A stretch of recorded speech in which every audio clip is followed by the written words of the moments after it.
이 시간 함께 말씀 보도록 하겠습니다. 오늘 말씀은 요한복음 5장 1절부터 18절까지의 말씀 중에서 오늘은 17절에 기록되어 있는 한 절의 말씀만 함께 공독하도록 하겠습니다. 요한복음 5장 17절 말씀 다 찾으신 줄 알고 한 목소리로 함께 공독하도록 올리도록 하겠습니다.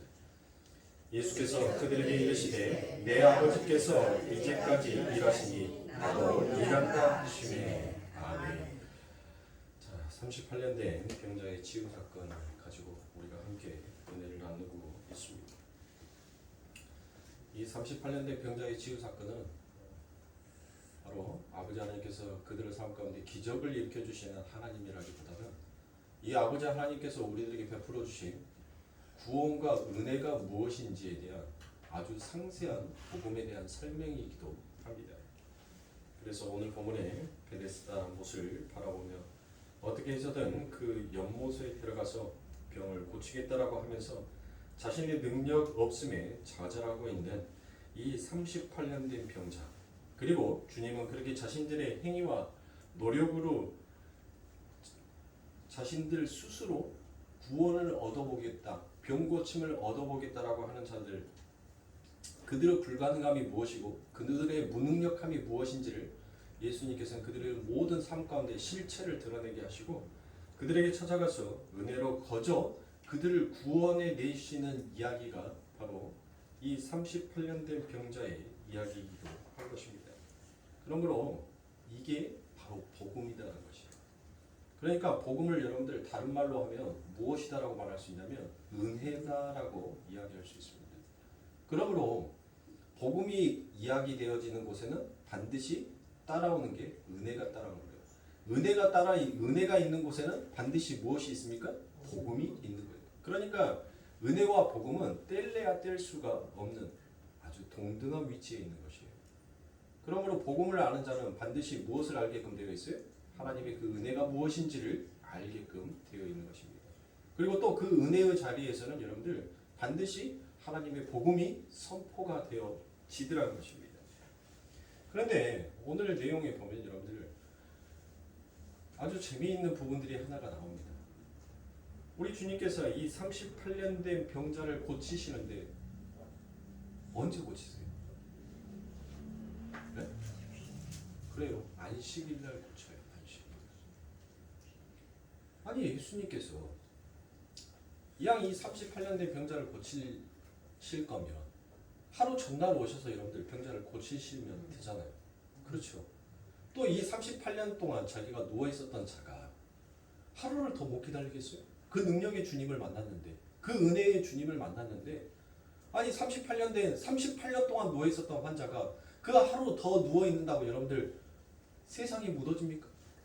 천지가 개벽합니까? 전혀 그렇지 않잖아요. 그런데 우리 주님께서는 왜 하필이면 이 안식일날 이 38년 된 병자를 고치시는 겁니다. 분명 그 안식일을 범함으로 인하여서 자신이 굉장히 괴로움에 당할 것이고 자기가 굉장한 위기에 모면하게 될 것인 것을 우리 주님께서는 뻔히 알고 있음에도 불구하고 주님께서는 이 38년 된 병자를 안식일에 고치십니다. 그런데 주님께서 성경에 보니까 이 38년 된 병자를 안식일에 이 사람만 고치는 것이 아니라 마태복음에서도 우리 예수님께서 38년 된 병자를 마치 고쳤던 사건처럼 안식일에 그 일을 또 행하시는 곳이 있지요. 자, 마태복음 12장 1절과 2절 그리고 10절과 14절의 말씀을 제가 쭉 읽어서 여러분들이 전달해 드리도록 하겠습니다. 그때 예수께서 안식일에 밀밭 사이에 가실새 제자들이 시장하여 이삭을 잘라먹으니 바리새인들이 보고 예수께 고하되 보시오 당신의 제자들이 안식일에 하지 못할 일을 하나이다.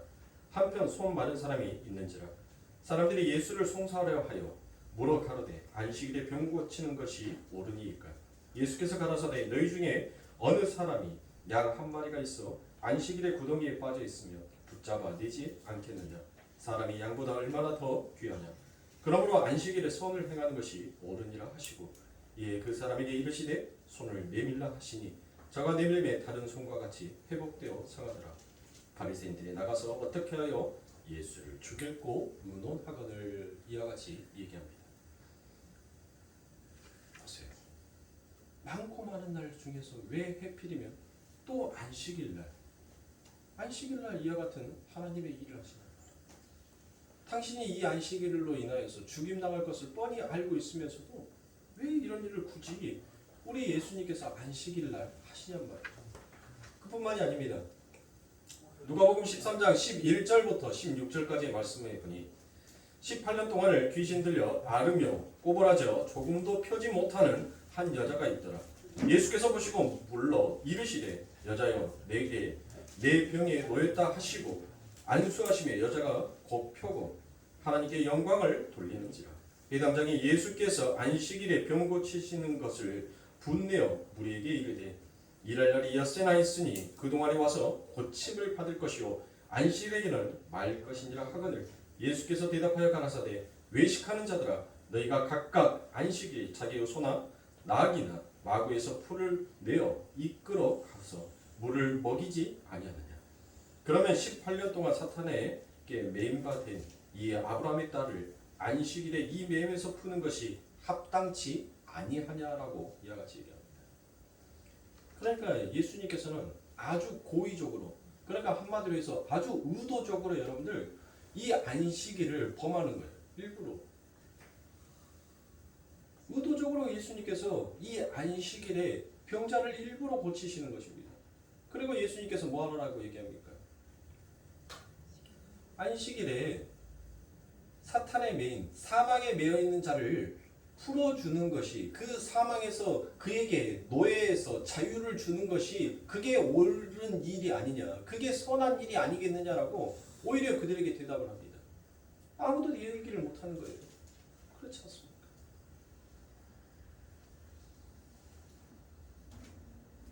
즉, 이 안식일날 예수님께서 행하신 행적은 안식일을 지키는 규례인 율법이라는 것이 바로 은혜의 주님을 죽이는 결과를 초래한다는 아주 중요한 행위와 은혜의 교리가 이 안에 함께 담겨져 있더라는 것입니다. 그러니까 이 말이 무슨 말이냐면, 아버지 하나님께서 유대인들에게 하나님께서 안식일을 주셨어요. 너희들은 안식일을 거룩하게 지키라라고 그와 같이 하나님께서 율법을 주셨단 말이에요. 그런데 이 유대인들은 그 안식이 담고 있는 하나님의 참된 의미와 뜻이 무엇인지를 그들은 알지 못하였고, 또한 그들이 하나님 앞에 안식일을 범함으로 인하여서 우리가 많은 공고함을 당하였다라고 생각을 하고, 그 안식일을 더욱더 철두철미하게 지키는 것이 하나님으로부터 은혜를 받는 것이고 결국 그것이 내 삶을 구원해내는 것이다라고 그들은 그 안식일의 의미마저도 퇴색시켜가면서 하나님의 율법의 말씀을 지키려고 하더라는 것입니다. 그래서 그들이 나누었던 613가지의 그 율법들 속에서 무려 39가지가 안식일을 지키라는 그 법이 그들에게 담겨져 있습니다.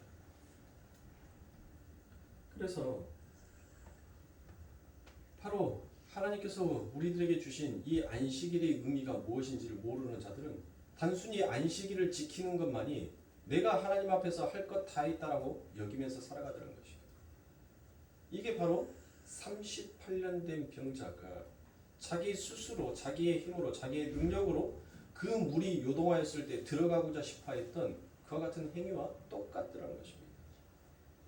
제가 여러분들에게도 새벽기도 때 한번 말씀을 드린 적이 있습니다.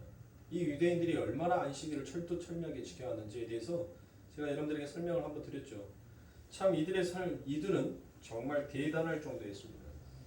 안식일에 여러분들 사람이 응급실에 실려갖고 오면 여러분들 절대 이스라엘 나라 가서 여러분들 아프면 안 돼요. 특히 안식일날 절대 아프면 안 돼요. 이들은 아직도 이 유대적인 이 율법의 규례를 아직도 지키고 있는 애들이에요. 이스라엘 가서 여러분들 혹시라도 아프잖아요. 큰일 납니다. 왜냐하면 이들이 우리나라는 일요일이 됐든 뭐가 됐든 병원에 누우면 엑스레이, CT, 오만 거 찍을 거 다 찍고 난 다음에 이 사람이 정말 안 되겠다, 위급한 상황이다 하면 수술을 하잖아요. 그렇죠. 근데 안식일이에요, 그날이. 그러면 이 유대인 의사들이 무엇을 하냐면 이 사람이 죽지 않을 만큼만 치료해주고 그대로 놔둬요. 그대로 놔둬요. 그리고 난 다음에 그 다음 새벽이 지나고 새벽이 지나서 새벽이 지난 다음에 새벽이 지났다는 건 밤이 지났다는 거예요. 밤이 지나고 난 다음에 그 사람을 제일 먼저 수술을 해줍니다. 그러니까 그 안에 죽든지 뭐 하든지 그거는 누구의 뜻인 거예요? 자기의 뜻이 아닌 거예요. 나는 너에게 최대한의 나는 내 안식을 지키면서 하나님의 법을 지키면서 나는 너에게 최대한으로 선을 베풀었다라고 하는 애들이 바로 이 애들이란 말이에요. 이뿐만이 아니죠. 제가 또 무엇을 말했습니까? 수건이 2층에 있는데 1층에서 씻었어요. 깜빡 잊고 수건을 안 가지고 왔네. 그러면 수건을 2층에 올라가서 여러분들 수건을 갖고 오는 것이 뭐예요? 그게 일이에요. 그게 일. 그래서 안식일을 범한 거예요. 전쟁이 일어났어요. 여러분들. 전쟁이 일어나서 죽어라고 빠른 걸음으로 도망갔어요. 그런데 빠른 걸음으로 막 도망가다가 숫자를 세면서 도망갔을 거 아니에요. 그 애들은 안식일을 지켜야 되니까. 얼마나 안식일을 정말 여러분들 이 이스라엘을 가지고 있는 이 유대인들이 가지고 있는 성경에 기록되어 있지 않는 책들을 보면 정말 이들의 안식 지킴은 여러분들 입이 쫙 벌어질 정도예요. 입이 쫙 벌어질 정도. 전쟁이 일어나가지고 여러분들 뒤에서 적군이 쫓아와요. 그런데 숫자를 세면서 간단 말이에요. 1, 2, 3, 4, 5, 6, 7, 8, 9, 10 하면서 막 가요. 그러다가 999가 돼버렸어요. 그러면 그 자리에서 뭐 하는 거예요? 멈춰야 돼요. 여기서 한 발을 더 뛰면 뭐 하는 거예요? 자기는 안식일을 범함으로 인해서 하나님 앞에 저주를 받아 죽는다라고 생각을 하고, 그래서 999의 벌걸음을 딱 멈추고 적군에게 죽는 것을 순교로 알았어요. 순교로. 이뿐만이 아니에요. 이뿐만이에요. 여러분들 우리가 이렇게 대화를 하다 보면 요즘 이제 날씨가 따뜻하니까 날파리들이 많이 날아다녀요. 밤이 되면은 낮에도 벌레들이 상당히 이렇게 많이 날아다니는데 밤에도요 상당히 많이 날아다니죠. 밖에서 이야기를 하다가 이 벌레가 한 마리가 입으로 쏙 들어와요. 그러면 못해요. 안식일이 아니면 그냥 폐 하고 뱉어버리면 돼요. 근데 그날이 이야기를 하는데 안식이란 말이에요. 그럼 어떻게 해야 돼요? 함부로 뱉으면 안 돼요. 침을 함부로 뱉으면 안 된단 말이에요. 그 침을 이렇게 입에다가 머물고 있다가 침을 딱 뱉었는데, 여러분들 그때 당시에 이 이스라엘은 우리나라처럼 이렇게 아스팔트 도로가 아니었단 말이에요. 우리나라 옛날에도 뭐 아스팔트 도로가 아니었지만 여기에서 침을 딱 뱉었는데 그 침이 뱉어짐으로 인해서 땅이 움푹 파이잖아요. 그러면 그것을 뭘로 생각하냐면 안식일에 밭을 갈았다라는 것으로 해서 그를 돌멩이로 쳐 죽여도 할 말이 없는 거예요. 죽은 사람은. 죽인 사람도 여러분들 그 사람에게 죄를 묻지 않는 거예요. 왜요? 안식일을 범하면 돌로 쳐 죽이라고 했으니까. 그러니까 나는 하나님의 법으로 그를 처형했다는 거예요. 그러니까 여러분들 보세요. 왜 예수님께서 잡히시는 날, 그 새벽에 잡히신 줄 아세요? 새벽에? 가룟 유다가 여러분들 예수님을 팔잖아요. 가룟 유다가 예수님을 팔러 간 시간이 여러분들 그때가 밤이었단 말이에요. 어둠이었어요. 그래서 그 밤에 일을 하는 것은 여러분들 하나님께서 말씀하신 이 안식일에 또한 범을 하는 것으로 여겨서 그들은 새벽 동틀 무렵까지 기다렸다가 그 새벽 동이 터 갈 때쯤 예수를 잡으러 간 거예요. 이 정도로 이 사람들에게 있어서 여러분들 이 안식일을 지킨다는 것은 이 정도로 철두철미했어요. 그런데 여러분들 한번 보시라고. 진짜 참된 안식일을 가지고 계시는 그 예수 그리스도께서 이 땅에 내려오셔서 하나님이 말씀하시는 그 안식일을 지킨다라고 하는 그들을 보면서 얼마나 한심했겠죠. 그 안식일이 가지고 있는 참된 의미가 무엇인지를 그들이 전혀 모르고 있으면서 오히려 안식일을 지킨다라고 하고 있는 자에게 여러분들 무엇합니까? 네가 어찌 안식일을 범하느냐라고 그와 같이 얘기를 하고 있는 것입니다. 그러니까 어때요? 그들이 눈에 봤었을 때는 얼마나 꼴보기 싫습니까? 나는 세상의 이치와 세상의 질서와 세상에 흘러가는 그 물에 잘 맞춰가면서 잘 가고 있는데 어떤 사람이 물길을 확 거슬러 버리는 거예요. 이쪽으로 흘러가면 너희들 똥물 되니까, 더러운 물 되니까 이쪽으로 가야지만이 생명의 물, 진짜 남을 살릴 수 있는 물이 되니까 너희들의 인생의 물꼬를 바꾸어라, 꺾어라라고 아니다라고 얘기를 하니까 얼마나 믿겠어요. 남들이 다 그렇게 순리적으로 가고 있고 그 순리대로 간 그것을 보니까 전부 다 못하더라는 거예요. 복 받고 있어요. 그들이 안식일을 거룩하게 잘 지킨다라고 생각하는 자들이 전부 다 순탄한 인생들을 다 살아가고 있다는 것이에요. 그런데 어떤 사람이 느닷없이 와서 그게 순탄한 길이 아니야. 그게 좋은 길이 아니야. 너희들은 그 길로 가면 너희는 죽는다라고 얘기합니다. 그래서 진짜 참된 안식, 진짜 안식은 바로 이것이다라고 하나님께서 얘기를 합니다. 이렇게 유대인들은 안식일 규례를 포함한 율법이 예수 그리스도를 향하고 있는 것임에도 불구하고 무엇하더란 거예요? 그들은 그들만의 행위, 그들만의 노력으로 그 아버지 하나님의 나라를 만들고 완성시켜 보겠다라고 얘기하는 거예요. 그러니까 여러분들 보세요. 이 38년 된 병자와 똑같지 않습니까? 똑같은 행위를 하고 있는 거예요. 그 베데스다의 연못가에 있는 그 은혜의 문에 서 있는 예수 그리스도를 봐야 하는데 그들은 예수 그리스도를 보지 못하고 세상에 행하고 있는 그 행위만을 보고 있더라라는 것입니다. 오늘날 우리 기독교인들이 못합니까? 하나님을 연신 섬긴다라고 하고 안식일을 지키고 나는 하나님의 법도를 지킨다라고 얘기를 하지만은 진짜 은혜에 서 있는 예수 그리스도를 보지 못하고 오히려 자신들의 행위를 쫓아서 그것으로 인해 자기가 은혜를 받고 복을 받고 하나님으로부터 영생을 살아갈 것이다라고 그렇게 자부하면서 살아가고 있다는 것입니다. 그게 얼마나 여러분들 위험한 것입니까? 우리는 우리의 복음에서 벗어나야 되는 거예요. 그래야지 우리의 복음에서 벗어나야지 하나님의 복음이 나의 복음이 될 수가 있는 것입니다. 그래서 성경은 다른 이야기를 하지 않아요. 특히 이 요한복음 전체에서는 바로 그 이야기를 하는 것입니다. 너희들의 행위의 언약을 행위의 은혜를 붙잡을 것이 아니라 바로 너희에게 거저준 구원의 은혜를 붙들라라고 이야기하고 있어요. 그래서 성경은 계속 무엇을 얘기합니까? 너희는 은혜로 돌아와라라고 얘기하고 있습니다. 너희는 은혜 아래로 돌아와야지만이 살 수 있다는 것을 성경 전체가 이야기하고 있는 것입니다. 특히 요한은 지금 그 부분에 대해서 더욱더 강조하면서 이야기하고 있는 것입니다. 선악과를 따먹고 너희들이 신이 되어서 아무리 살아봐도 그것은 너희들의 삶 가운데서 오히려 불행이다라는 것을 성경은 우리들에게 들추어 말하고 있습니다. 그러니까 우리가 복 받는 길은 하나님께서 너 선악과 먹지 마라고 했었을 때 우리는 무엇하면 돼요? 안 먹으면 되는 거예요. 그런데 우리에게는 그것을 먹고 안 먹고 할 수 있는 능력이 내게는 없더란 것이에요. 그래서 우리는 은혜 안으로 담겨야 된다는 거예요. 여러분들 보세요. 일례로 우리가 엊그저께 비가 왔어요. 얼마나 가뭄의 단비인지 모릅니다. 농사 짓는 사람들에게는 정말 저 밭에 어떻게 물을 대야 될까 하고 고심들을 많이 했을 거예요. 양수기를 동원해야 되나 어디서 물을 끓여야 되나 그렇게 많은 고민들을 했을 건데 그 사흘 동안 내렸던 그 비로 인하여서 여러분들 그 논에 물이 촉촉하게 되었어요. 뭐 채소 농사 짓는 사람들에게는 다소 좀 많은 비가 왔긴 했지만은 그래도 땅이 충분히 그 물을 흡수할 수 있을 만큼 비가 왔습니다. 근데 보세요. 물이 없을 때는 비가 와달라고 얘기를 합니다. 비가 많이 오니까 또 비 좀 그만 왔으면 좋겠다라고 얘기합니다. 이게 인간의 무능력함이에요.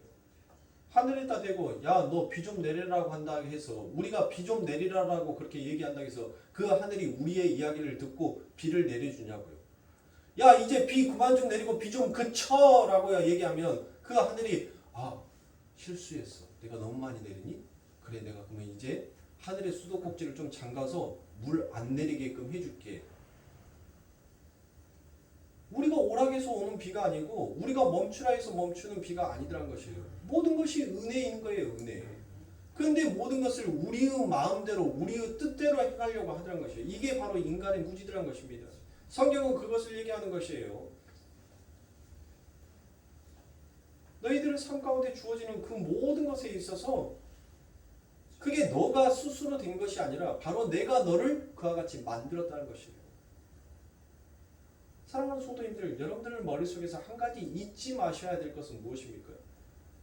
여러분들이 이 세상을 살아갈 때 여러분들 집안에 문제가 있거나 직장에 문제가 있거나 여러분들의 사업이 문제가 있거나 때로는 사람과의 대인관계에 문제가 있었을 때 여러분들 그것으로 인하여서 여러분들 내가 무엇인가 하나님으로부터 잘못을 범하고 있나라고 생각하지 마시란 말이에요. 하나님께서는 오히려 당신의 백성, 당신의 아들의 그 추악한 옷을 벗기기 위하여서 가장 적절한 방법으로 하나님께서는 그 모든 것들을 사용하신단 말이에요. 그런데 분명 여러분들이 잊지 말아야 될 것은 있습니다. 무엇입니까? 하나님께서 여러분들의 모든 것을 다 흔들더라도 한 가지 변하지 아니하는 것은 여러분들이 하나님의 상속자다라는 것, 하나님의 양자다라는 것을 여러분들이 잊으시면 안 돼요. 하나님은 여러분들의 모든 삶을 때로는 정말 여러분들이 상상하지 못할 만큼의 방법으로 여러분들의 삶을 흔들어 버릴 수 있습니다. 그런데 못하더라고요. 변하지 않냐. 너는 내 자녀라. 오늘날 내가 너를 낳았다라는 그 하나님의 말씀을 여러분들은 절대로 잊으시면 안 됩니다. 여러분들에게 어떤 시련이 오든지 간에 여러분들이 어떤 시험을 당하고 고난을 당하든지 간에 여러분들의 마음속에 한 가지 붙들어야 되는 것은 바로 하나님입니다. 내가 믿음이 있든 내가 믿음이 없든 나는 아버지의 자녀다라는 것을 여러분들이 잊으시면 안 됩니다.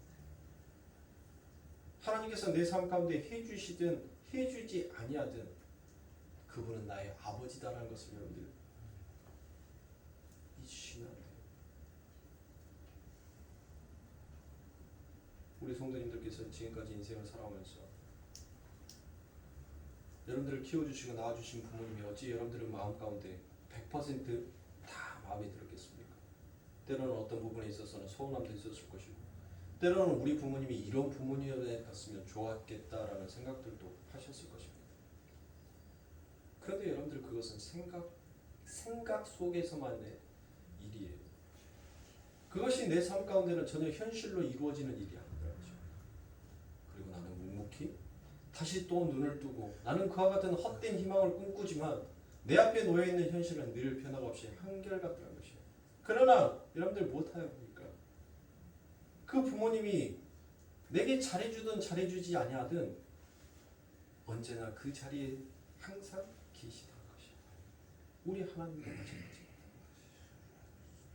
여러분들이 여러분들 부모가 마음에 안 든다고 그 부모를 바꿔버릴 수가 있습니까? 나 당신 내 부모 아니야. 나 저기 철수네 집 아버지가 철수네 집이 잘 살고 그하니까 나 철수네 집 가서 나 거기 가서 살 거야. 그 사람을 오늘부터 내 아버지로 여기면서 살 거야. 그래 철수네 집 가고 철수 아빠한테 아빠 하고 갔어요. 근데 철수 아빠도 보니까는 뭐 한 거예요? 봐보니까 별거 없는 거예요. 철수 아빠도 버려. 이제 영희 아빠한테 가는 거예요. 여러분들 그렇게 할 수 있습니까? 할 수가 없어요. 할 수. 우리 아버지가 내 삶 가운데 무엇을 해주든 해주지 아니하든 나의 아버지라는 것은 변화가 없더란 것입니다. 그것을 은혜를 아는 자들은 바로 그 아버지 하나님을 인정하게끔 되어 있는 거예요. 그 아버지 하나님을 인정하게 된다는 것이 결국 복음이 무엇인지를 깨닫게 되는 것입니다. 그러므로 사랑하는 성도님들, 이 안식일에 담고 있는 하나님의 그 의미는 바로 무엇이겠어요? 여러분들 안식일 하면 성경에서 제일 먼저 등장하는 곳이 어디입니까? 안식일, 창세기죠. 자, 창세기의 7째 날이 안식일입니다. 그런데 여러분들 그 6째 날 하나님께서 무엇을 말씀하십니까? 6째 날 쉼이 보시기에 쉼이 좋았다 라고 그와 같이 얘기를 합니다. 그리고 난 다음에 7째 날 하나님께서 안식을 하시죠. 이 안식이라는 말씀이 바로 사바스입니다. 사바스. 이 사바스라는 것은 더 이상 그곳에 무엇이 없는 거냐면 이 안식은 더 이상 창조가 필요 없는 것이 바로 안식이래요. 안식. 더 이상 창조가 필요 없는 것.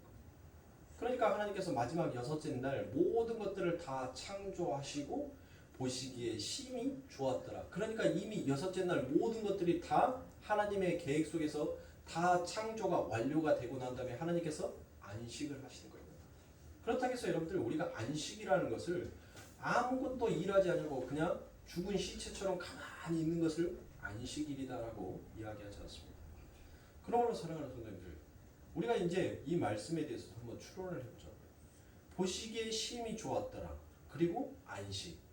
즉 보시기에 심히 좋았다라는 것과 이 안식이라는 것이 아주 밀접한 의미가 있다는 것이에요. 그 의미가 무엇이겠어요? 제가 방금 여러분들께 말씀드렸던 것처럼 더 이상 이 안식일에는 그 어떤 것도 새롭게 창조해낼 필요가 없더라는 것이죠. 그런데 여러분들 보세요. 이 안식일이 아담과 하와로 인하여서 이 안식일이 깨져버렸습니다. 그렇죠. 왜 하나님께서 아니 아담과 하와 그리고 하나님이 보시기에 심히 좋았다라고 그렇게 말씀하시고 난 다음에 이 아담과 하와가 그 안식일을 범하지 아니하게끔 하나님께서 막아주실 수도 있었을 거 아닙니까? 그 안식이 깨지지도 않게끔 하나님께서 그 모든 것들을 차단하실 수도 있었을 거 아닙니까? 그런데 오히려 하나님께서 우리 인간의 입장에서 놓고 보면 하나님께서 방관하셨기 때문에 그 아담과 하와가 그 선악과를 마치 먹게끔 허락해 주시고 그 길을 열어주셔 버렸던 것은 아닌가라는 그런 생각을 문득 들 수가 있더라고요. 그런데 하나님께서는 그 모든 것들이 바로 하나님의 계획 안에 전부 다 담겨져 있는 것입니다. 하나님께서는 그 아담과 하와가 그 안식일을 깨므로 인하여서 여러분들 진짜 안식의 의미가 무엇인지를 하나님의 백성들에게 가르치기 위한 것입니다. 그러니까 이 창세기에서 등장하는 이 안식이라는 것은 바로 진짜 참된 안식이 무엇인지에 대한 샘플이요, 이그젠플인 거예요. 즉 그림자에 불과하다는 것이에요. 그림자. 그러니까 진짜 안식은 바로 이거다라는 것을 하나님께서 설명하기 위하여서 바로 그 그림자 모형으로 되어 있는 거. 그러니까 참 안식일에 여러분들 무엇으로 아담과 하와가 선악과를 따먹음으로 인하여서 하나님께서 못하는 거예요. 그 안식을 가리워버린 거예요. 우리가 개개월씩 보셨죠? 아니 분명히 낮인데 태양이 떠 있는데 갑자기 그 태양이 싹 하고 어두워지잖아요. 그러면서 여러분들 못해요. 그 태양이 마치 사라져버린 것처럼 보이죠. 그런데 그 태양 주변으로 여러분들 그 달이 이렇게 쫙 하고 감추어 버렸는데 이 달 주변으로 뭐가 보여요? 빛이 보이잖아요. 빛이. 마치 이와 같은 그림인 거예요. 그러니까 안식은 남아있는데 그 모습이 그 형체가 뚜렷하지 않게끔 나타났다는 거예요. 그래서 하나님께서는 이제 무엇을 하기 시작합니까? 다시 진짜 안식이 무엇인지 그것을 그 모형을 이제 뭐 해야 돼요? 그 어둠을 쫓아내야 되잖아요. 아니 어둠이 계속 감추어져 있으면은 그 달이 계속 감추어져 있으면 여러분들 빛이 자기의 역할을 못 하잖아요. 그래서 못 합니까? 이제 이 달이 서서히 이제 가죠.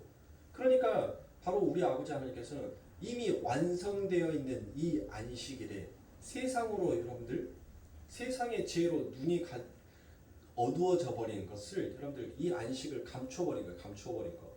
그리고 이 감추었던 안식을 무엇하더라고요? 예수 그리스도로 인하여서 이 참된 안식이 무엇인지를 다시 설명하고 조명하여 비춰주는 거예요. 그러니까 우리가 어두운 데 있어 봐야 빛이 이렇게 아름답고 고맙구나. 이렇게 밝구나. 여러분들 저희 어렸을 때는 우리는 저희 어렸을 때 여러분들 백열등 많이 썼잖아요. 백열등. 노란 천구다. 옛날에는 피복선도 굉장히 얇아가지고 합선도 잘 돼요. 비만 조금 왔다 하면은 비지직 해가지고 두꺼비가 뻥 하고 내려가는 바람에 항상 집에는 양초가 있었습니다. 번개만 뻥 치면은 이 퓨즈가 푹 끊어져가지고 나가요. 그럴 때 항상 집에다가 촛불을 켜서 놔둡니다. 아니 훤한 형광등 밑에 있다가 갑자기 촛불을 켜고 있으니 온 세상이 깜깜하니 어두운 것 같아요. 그리고 난 다음에 한동안 있다가 그거 수리가 다 되고 난 다음에 불이 딱 켜진단 말이에요. 불이. 그러면 그 촛불이 그나마 그 빛이 있어서 무엇인가 식별할 수 있었는데 진짜 불빛이 딱 비춰지니까 집에 있는 모든 것들이 한순간에 환하게 확 비춰지더라는 거예요. 환하게. 그것을 바로 하나님께서는 당신의 백성들에게 설명하기 위하여서 바로 그 빛이신 예수 그리스도를 이 땅에 내려보내신 것이에요. 그리고 안식이 무엇인지에 대해서 하나님께서는 이제 다시 그들에게 재조명해서 설명하는 거예요.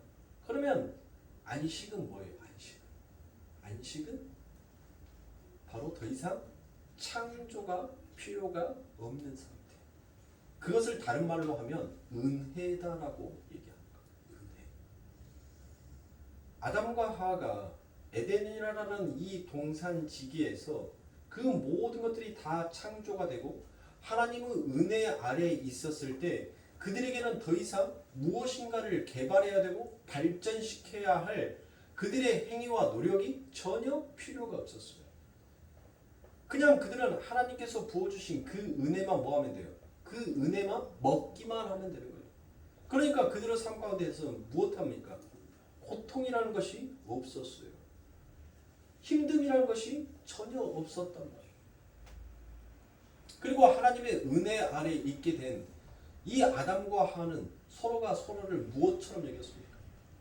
너는 내 뼈 중에 뼈요, 살 중에 살이다라고 그와 같이 서로를 아끼면서 살았단 말이에요. 그런데 하나님의 은혜가 깨져버린, 즉 안식이 깨져버린 그 세상은 여러분들 마치 무엇과도 같더라는 것이에요. 사람들이 더 이상 하나님으로부터 그 은혜가 공급되어지지 아니하니까 사람들은 그때부터 열심히 무엇 해야 돼요? 자기의 행위와 자기의 율법을 통해서 열심히 달려가야 돼요. 죽어라고 달려갔는데 여러분들 진짜로 죽어가더라는 것이에요. 이 인류는 여러분들 그렇게 사람들이 열심히 죽자 살자 달려가는데 결국은 다 죽음으로 그 끝을 맺더라는 것이에요. 그것을 다른 말로 우리는 결핍이다라고 얘기합니다. 사망은 결핍이에요. 죽음은 결핍인 것입니다.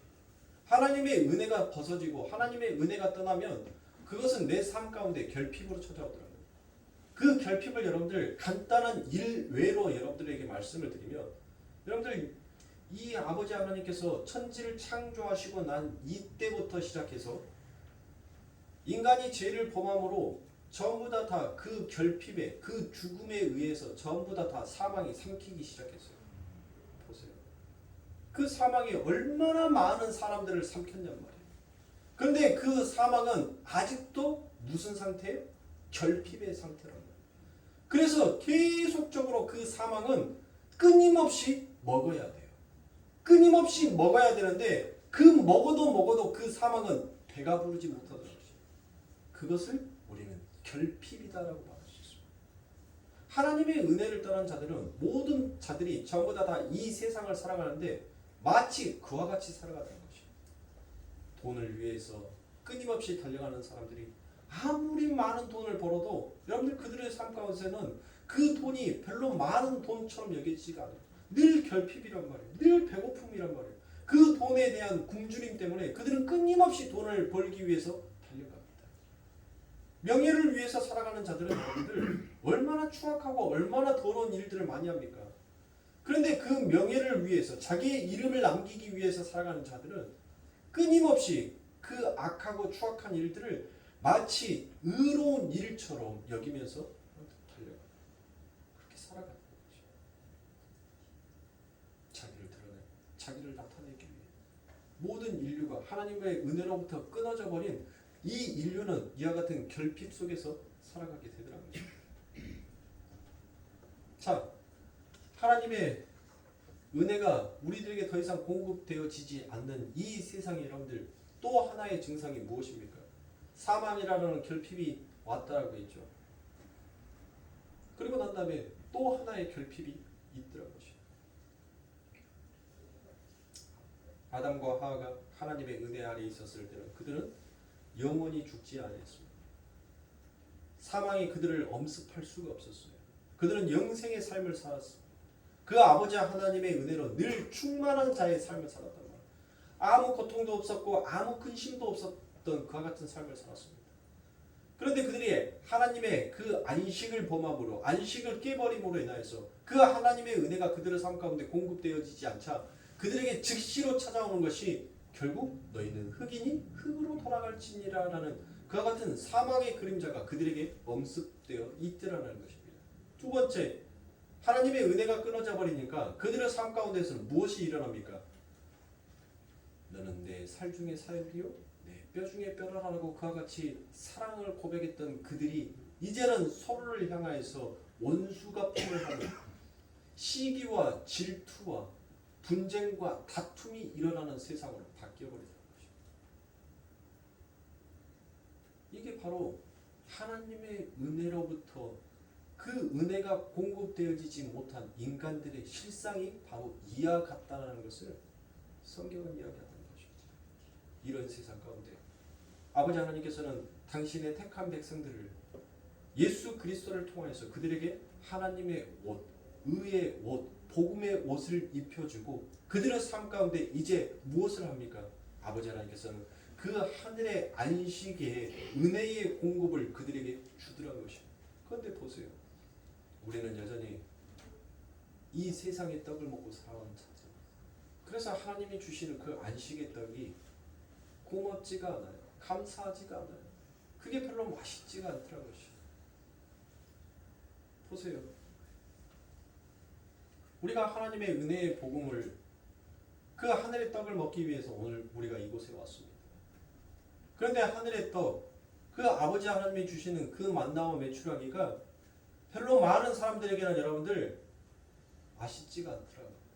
몇몇 사람들에게는 그 말씀이 그 하늘의 음식이 꿀송이보다 더 달게끔 느껴지는데 또 대부분의 어떤 자들에게는 그냥 밍숭밍숭한 그와 같은 맛없는 떡에 불과하더라는 것입니다.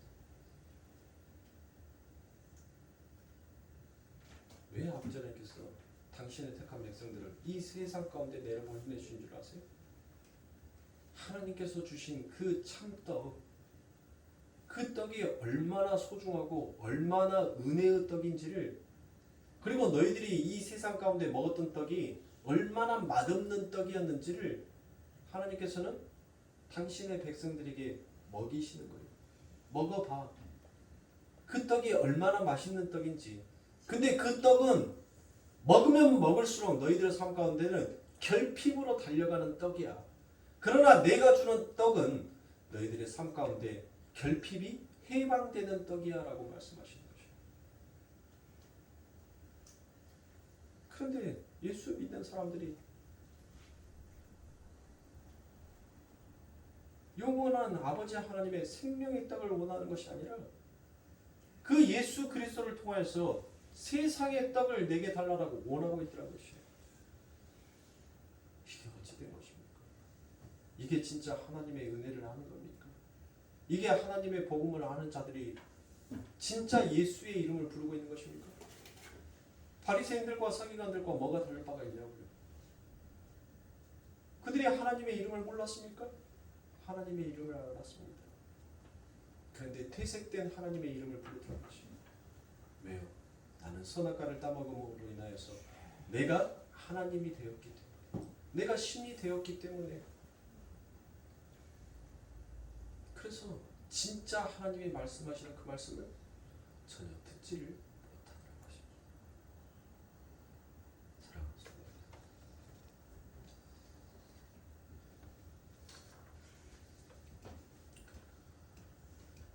우리는 결코 살았다라고 볼 수가 없어요. 소크라테스가 여러분들 사형 선고를 받죠. 소크라테스가 사형 선고를 받습니다. 그리고 사형 선고를 받고 난 다음에 이 소크라테스에게 여러분들 무엇이 내려진 줄 아십니까? 사약이 내려집니다. 소크라테스가 여러분들 그 사약을 받아서 마셔요. 딱 마십니다. 여러분들 우리가 사극에서 보는 사약 먹으면 바로 뭐 피를 토하고 해갖고 막 죽는 그런 것을 보이고, 여러분들 그 사약 먹으면 그렇게 바로 사람이 확 깨바닥하고 죽을 것 같죠? 안 그래요, 여러분들. 이 소크라테스가 여러분들 그 사약을 받아서 마셨는데 얼마나 오랫동안 살았는지, 얼마나 오랫동안 살아 있었는지 이 소크라테스가 그 사역을 딱 받아서 마시고 자기 제자 플라톤과 얘기를 해요. 근데 그 얘기를 했던 그 내용이 얼마나 많았는지 이 플라톤의 책이다라고 해가지고 그 책이 여러분들 책이 써질 정도의 그렇게 많은 대화를 했단 말이에요. 근데 그렇게 오랜 시간 동안 그 제자가 이야기를 하면서 그 소크라테스는 살아 있었어요. 근데 여러분들 그것이 과연 산자다라고 얘기할 수 있습니까? 아니 사약을 먹은 자가 그게 살았다라고 할 수 있단 말이에요.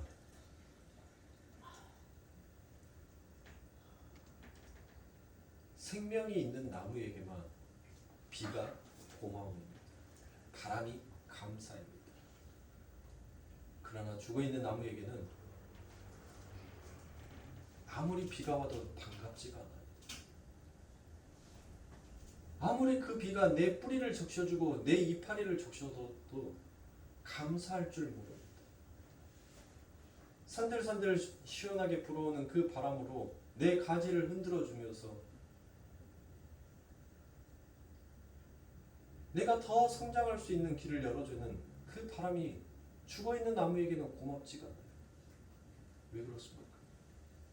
그 비가 내림으로 인하여서 내가 그동안 쌓아왔던 그 모든 이파리라는 그 무수한 업적들이 그 비로 인하여서 맥없이 힘없이 다 떨어져 버리기 때문에 불어오는 바람이 싫어요. 왜 그런 줄 아세요? 그 바람으로 인하여서 그렇게 악착같이 비에 떨어졌던 것들을 악착같이 모아놨는데 그 바람이 전부 다 흐트러 버리더라고요. 죽어있는 나무에게는 여러분들 태양이 고맙지가 않습니다. 비가 오고 바람이 불어 그리고 난 다음에 태양이 비춰지니까 내가 그동안 그렇게 살아보려고 악착같이 힘을 썼는데 결국은 그 태양 앞에서 나의 모든 것들이 전부 다 증발되어 나는 한 줌의 흙으로 돌아가 버리게 되더라고요. 오직 생명이 있고 살아있는 거에게만 감사가 있는 것입니다. 그 비가, 그 바람이, 그 햇빛이 정말 고맙고 감사하고 그것이 내게 비춰줌으로 인해서 나에게 양분의 질이 되어 나를 더욱더 성장하게 하는구나라는 것을 알게 되니까 그 모든 것들이 전부 다 은혜인 줄로 여기더라는 것입니다. 사랑하는 성도님들, 여러분들은 죽어있는 자입니까? 살아있는 자입니까? 여러분들이 살아있는 자다라고 여긴다면 여러분들의 삶 가운데 일어나는 그 모든 일들이 무엇으로 느껴져야 돼요? 감사로 느껴져야 돼요. 고마움으로 느껴져야 돼요. 주기도문은 왜 외우세요? 사도신경은 왜 읊으세요? 절에 가도 여러분들 반야신경을 읊습니다. 천주교에 가도 여러분들 12교리라고 해서 교리를 외워요. 사도신경과 주기도문을 읊으면서 여러분들 그것이 하나의 교리화되어 있는 내가 마치 참된 교회, 안식된 교회를 다니고 있다라고 여러분들 생각하신다면 그건 여러분들 오산인 것입니다. 주기도문에는 반드시 무엇이 있습니까? 하나님, 나의 뜻대로 마옵시고 아버지의 뜻대로 하시옵소서라고 여러분들 그 기도문이 그곳에 기록이 되었습니다. 오늘날 많은 기독교인들이 여러분들 아버지 뜻대로 하지 마옵시고 나의 뜻대로 해 주옵소서라고 전부 다 그와 같이 마치 주문을 외우는 것처럼 그와 같이 하나님 앞에 외치고 있더라는 것입니다. 진짜 참된 안식이고 진짜 기도문의 주인공이신 그 예수님께서 우리의 기도를 듣고 우리의 모습을 보고 계신다면 여러분들 무엇하라고 말씀하실 거예요? 어떻게 설명하실 거예요? 우리는 불가능한 자입니다. 우리는 가능한 자가 아니에요. 그래서 38년 된 병자의 주변에 있는 많은 사람들을 보십시오. 하나님의 은혜가 그들의 삶 가운데 공급되어지지 아니하니까 그들의 삶 가운데는 늘 결핍이었어요. 그래서 항상 남이 우선이 아니라 내가 항상 우선이었어요. 그들에게는 사랑이 없었습니다. 사랑이 공급되어지지 아니하니까 그들은 항상 남을 짓밟아서라도 나만 나으면 되라라는 나 중심의 신앙이 되어버렸던 것이에요. 그곳에 예수님께서 나타나셨어요. 은혜의 공급자가 나타나셨다고 해요. 내가 너를 위하여서 결핍되어 있는 너를 위하여서 너의 결핍을 내가 가지고 가고 나의 이 충만한 은혜를 너에게 부어줌으로 이제 너는 죄와 사망의 법에서 벗어나고 생명의 성령의 법으로 이제 영원히 살 수 있는 자가 되었다는 것을 우리 예수 그리스도께서 그 은혜의 문에서 우리들에게 말씀하여 주고 계시는 것이에요. 사랑하는 성도님들, 깨어나십시오. 일어나십시오. 물이 요동하는 것을 여러분들 보지 마시고 그 물을 움직이고 계시는 하나님을 보시란 말이에요. 그 물을 창조하시는 분을 보시기 바랍니다. 그게 우리가 해야 할 성도의 진짜 참된 신앙인 거예요. 내 삶 가운데 무엇이 행하여지고 내 삶 가운데 어떤 역사가 일어나야지만이 놀라우신 하나님, 살아계신 하나님이 아니라 우리 아버지 하나님께서는 여러분들 내 삶 가운데 그 모든 것들을 이루지 아니한다 하더라도 나를 터치하고 나를 만져주시고 오늘도 어제도 내일도 나에게 그 영원한 생명을 공급하여 주시기 위해서 오늘도 쉼없이 나의 결핍을 가지고 가시는 그 아버지 하나님을 보시란 말이에요. 그래서 오늘 본문 5장 17절에서 무엇을 얘기합니까? 우리 아버지 하나님께서 일하신다는 거예요. 우리 아버지 하나님께서 일하신다는 것은 무엇을 일하신다는 거예요? 즉 다시 새 창조를 말씀하시는 거예요. 아버지 하나님의 백성들, 당신의 백성, 창세전에 기록된 당신의 백성들에게 하나님께서는 새 창조의 일을 그들의 삶 가운데 만들어내셔야 되기 때문에 우리 아버지가 일하신다는 거예요. 그래서 예수님도 뭐 한다니까? 우리 아버지가 일하니까 나도 일한다는 거예요. 무슨 일을 하는 거예요? 바로 그 새 창조의 일을 한다는 거예요. 그래서 예수님께서 그 이야기를 하자 제자들이 묻죠. 선생님요, 하나님의 일을 하신다라고 하는데 도대체 하나님의 일이 무엇입니까? 라고 묻습니다. 그때 예수님께서 무엇이다라고 얘기합니까? 하나님의 일은 하나님께서 보내시는 나를 믿는 것이 곧 하나님의 일이다라고 제자들에게 친절하게 설명해 줍니다. 맞습니다. 우리는 예수를 믿는 것을 하나님의 일로 여겨야 하는 거예요.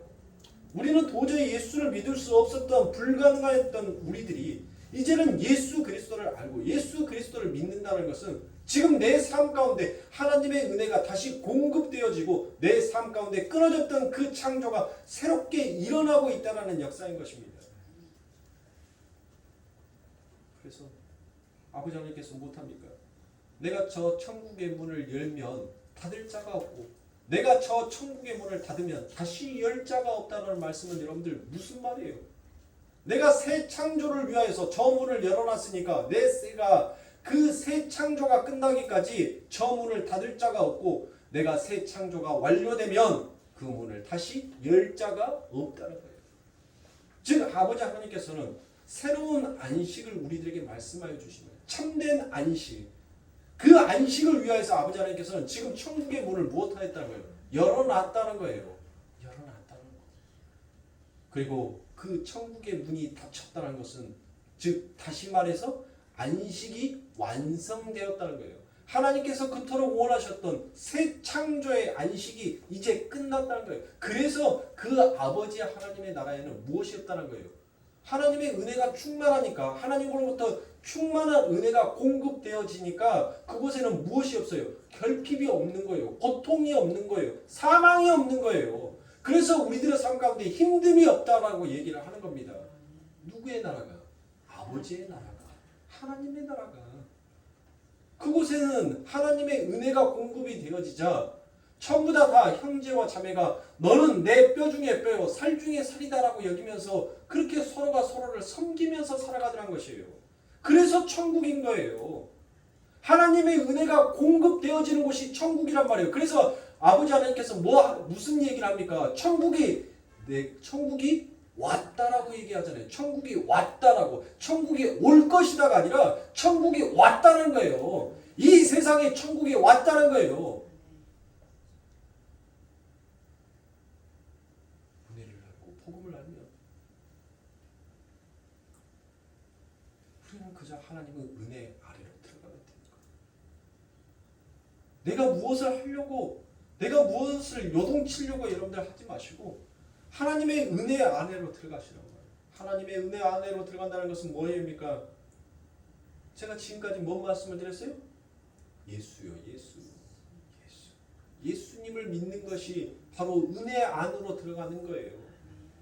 은혜 아래로 가는 거예요. 그게 예수를 아는 것이, 예수를 내 삶 가운데 인정하는 것이, 그게 복음을 아는 거란 말이에요.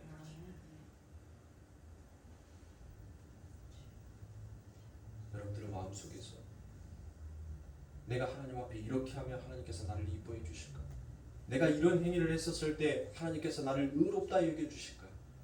그런 여러분들 헛된 생각들을 예수 십자가 앞에 내려놓으십시오.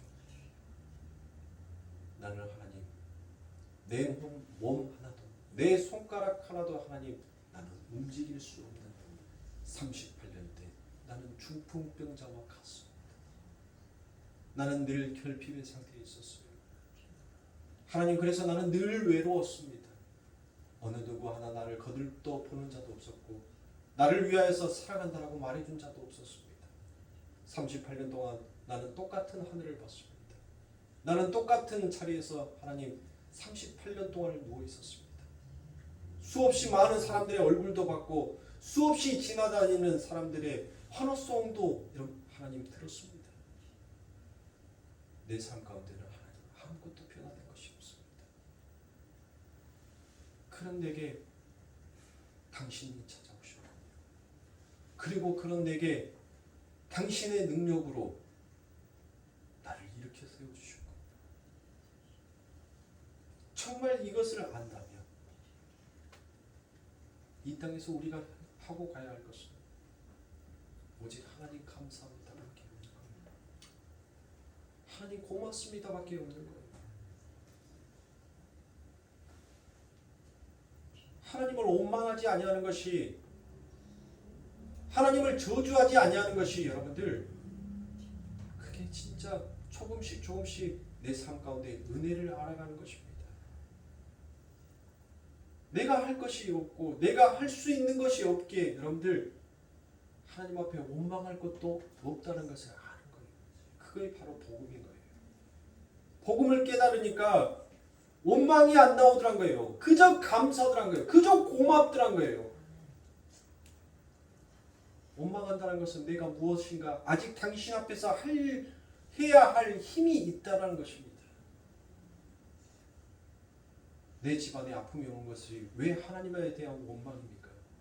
내 몸이 아픈 것이 왜 하나님께 대한 원망이냐고요? 왜 그것이 저주입니까? 그게 오히려 내 삶의 축복이다라고 생각하지 않습니까? 하나님께서 내 삶 가운데 또 다른 길을 열어주시는 하나님의 축복의 통로로 내 삶 가운데 이 모든 것들을 지금 택하셨군요. 아버지 하나님께서는 늘 내 삶 가운데 있어서 가장 현명하고 가장 좋은 선택을 하시는 분이 바로 하나님이시기에, 하나님은 이 길이 내가 걸어가야 할 인생 중에 가장 좋은 길로, 가장 좋은 타고난 선택으로 하나님께서 선택하여 걷게 하신 줄 믿습니다. 그리고 걸어가세요.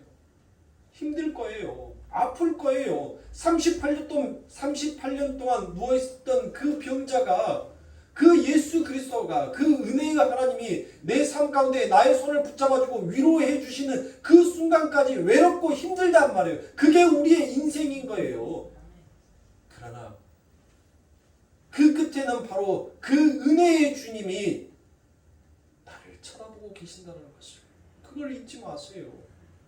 그게 우리의 인생이에요. 내가 고독한 길, 힘든 길을 걸어가고 있지만 그 끝에는 반드시 우리 예수님께서, 그 은혜의 주님께서 그 은혜의 물이 유동치는 베데스다 연못가가 아니라 그 물을 창조하신 분이 바로 내 곁에 서서 나를 고쳐주시고 나를 위로해 주시고 나를 사랑해 주시는 그 아버지 하나님이 내 옆에 계시다는 것을 사랑하는 성도님들 잊지 마시고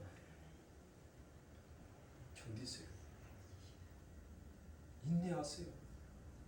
견디고 인내할 수 있는 그 힘을 어제의 하나님이, 오늘의 하나님이, 내일의 하나님이 우리들에게 늘 공급하여 주고 있다는 것입니다. 복음이 아니면, 하나님의 은혜의 공급이 아니면 우리가 어찌 아버지 하나님의 그 이름을 부르고 살아갈 수가 있겠습니까? 그럼 살아갈 수 없는데 예수를 믿으세요. 나의 행위를, 나의 노력을 믿지 마시고 나의 복음을 믿지 마시고 예수의 복음, 아버지의 복음, 아버지의 은혜, 그것을 깨닫고 하나님 앞에 더욱더 십자가를 붙드는 자로 걸어가십시오. 예수를 붙들지 않으면 모든 것이 끝입니다. 예수를 붙들고 예수를 의지하면서 그것으로부터 공급되어지고 그것으로부터 우리들에게 부어지는 그 아버지 하나님의 충만이 우리 사랑하는 성도님들의 삶 가운데, 인생 가운데, 가정과 산업 가운데 늘 충만하기를 주님의 이름으로